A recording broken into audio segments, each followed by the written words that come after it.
नमस्कार साथियों, कैसे हैं आप सभी का एक बार फिर से स्वागत है हमारे चैनल पर। खरखोदा क्षेत्र में कई बार देखा गया है कि आप जब प्रॉपर्टी खरीदते हैं तो आपके साथ अलग अलग प्रकार के स्कैम होने के चांस हैं। पिछले 1 से 1.5 महीने में लगभग 4 से 5 लोगों के साथ खरखोदा क्षेत्र में जमीन खरीदने से पहले स्कैम हो चुके हैं। तो अगर आप भी जमीन खरीदना चाहते हैं तो इस वीडियो को पूरा देखें और वे जो 4 स्कैम हुए हैं उनके बारे में भी मैं बताने वाला हूं कि इस प्रकार के स्कैम से आप लोग कैसे बच सकते हैं। नमस्कार साथियों, खरखोदा क्षेत्र में आप भी अगर अपनी जमीन खरीदना चाहते हैं, कृषि योग्य भूमि खरीदना चाहते हैं या कहीं पर आप बाग खरीदना चाहते हैं, फैक्ट्री लगाने के लिए जमीन खरीदना चाहते हैं या खरखोदा के क्षेत्र में कोई दुकान खरीदना चाहते हैं तो ये वीडियो आप लोगों के लिए काफ़ी ज़रूरी होने वाला है।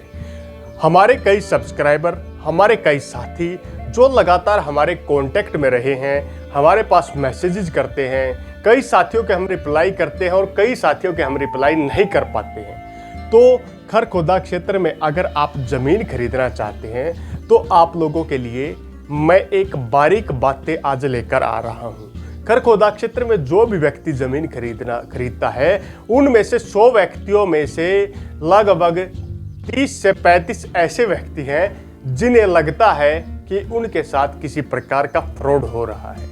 जी हां, आपको बिल्कुल सही लगता है। अगर आप खरखोदा क्षेत्र में जमीन खरीदने वाले हैं और खरखोदा के बारे में किसी प्रकार की जानकारी नहीं रखते हैं तो उन लोगों के साथ ज़्यादातर प्रॉपर्टी डीलर्स, ज़्यादातर बिचौलिए व्यक्ति और ज़्यादातर वो व्यक्ति जो आपको प्रॉपर्टी एक साइड से खरीद करके दूसरी साइड में बेचने का कार्य कर रहे हैं, वो चांस है 90% आपके साथ में फ्रॉड कर सकते हैं। और हमारे 4 से 5 ऐसे मैंने व्यक्ति उठाए हैं जिनके साथ पिछले 1 से 2 महीने के अंदर फ्रॉड हो चुका है, यानी कि उनसे पैसे भी ले लिए गए हैं और उन्हें ज़मीन भी नहीं दिलवाई गई है। चलिए बात करते हैं। नंबर 1 पॉइंट, हमारे साथी हैं जिनका मैं नाम नहीं बताऊंगा, वे गर्ग जी हैं, दिल्ली से बिलोंग करते हैं।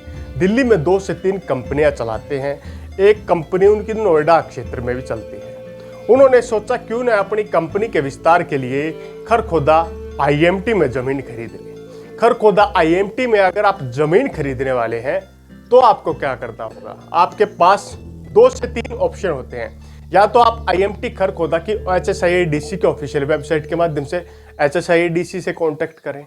दूसरा माध्यम होता है आप साइट विजिट कीजिए। खरखोदा क्षेत्र में HSIIDC का ऑफिस बना हुआ है, वहां पर अधिकारियों से बात करें। ये 2 मुख्य तरीके हैं।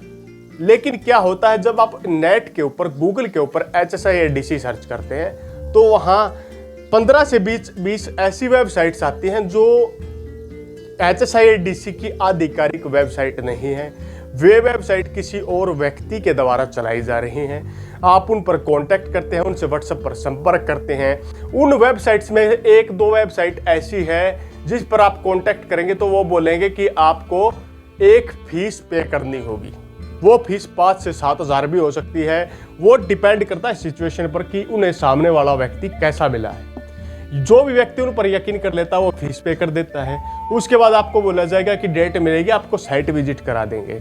लेकिन खरखोदा क्षेत्र में किसी प्रकार की ऐसी साइट विजिट नहीं करवाई जाती और आपके वो 5 से 10 हज़ार रुपये वहीं मर जाते हैं, वहीं फंस जाते हैं। दोबारा आप उनसे कॉन्टैक्ट नहीं कर पाते, आपका नंबर ब्लॉक कर दिया जाता है। दूसरा तरीका, खरखोदा क्षेत्र में कई ऐसे प्रॉपर्टी डीलर्स बैठे हैं। खरखोदा क्षेत्र में कई ऐसे प्रॉपर्टी डीलर्स बैठे हैं जिन्हें खुद खरखोदा का नहीं पता।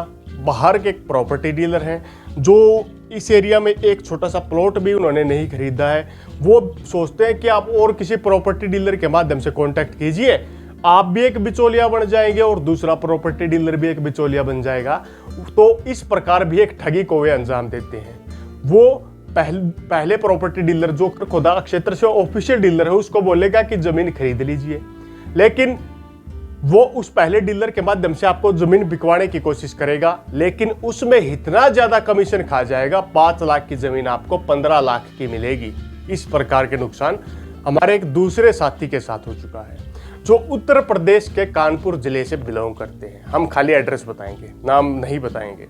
सूचना भी एक जरूरी चीज होती है। नंबर 3 पॉइंट, हमारे एक नजदीकी साथी जो कि रोहतक से ही है, जिन्हें मंगलम के नाम से जाना जाता है। कोई साथी जानता होगा, आर के मंगलम, कोई नहीं भी जानता होगा कि पूरा नाम मैं नहीं बताऊंगा। वे क्या करते हैं, वे एक प्लॉट ले लेते हैं कहीं भी, इन फ्यूचर उसे बेच देते हैं थोड़ा मुनाफा कमाने के चक्कर में, क्योंकि एक बजट है उनका खुद का कि वे प्लॉट लेते हैं बेच देते हैं, प्लॉट लेते बेच देते हैं। इस प्रकार वे इनकम भी कर लेते हैं और उनका जो प्लॉट्स का खरीदने का चाव हो वो बढ़ता रहता है। तो उन्होंने क्या किया, खरखोदा के नज़दीकी एक गांव में किसी व्यक्ति से संपर्क करने की कोशिश की। उस व्यक्ति ने बोला कि मैं आपको एग्रीकल्चर लैंड दिला दूंगा, मेरे नज़दीकी गांव में सस्ती है एग्रीकल्चर लैंड। वो उनके साथ चला गया। वो बोला जी कुछ शुरुआत में जो पैसे दिए जाते हैं ना कि ये ज़मीन आप ही खरीदोगे, तो वो पैसे दे दीजिए। उस व्यक्ति ने 3 लाख रुपए ले लिए शुरुआत में।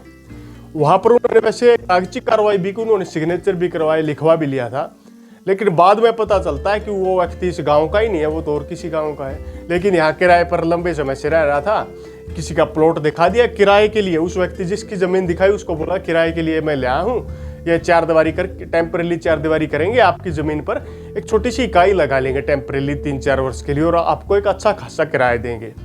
जिस व्यक्ति ने खरीदनी थी वो भी वही है, जिस व्यक्ति को बेचनी थी या जिस व्यक्ति से किराया दिलाना था वो भी वही है, लेकिन बिचौलिया एक व्यक्ति पैसा खा के भाग गया, 3 से 4 लाख रुपए। ये घटना 3 हफ्ते पहले हुई है, लगभग 21-22 दिन पहले। तो इस प्रकार के स्कैम से भी बचें। और चौथा और आखिरी स्कैम क्या है? चौथा और आखिरी स्कैम है, आपको बगैर पास हुए क्षेत्र में ज़मीन दिलवा देंगे।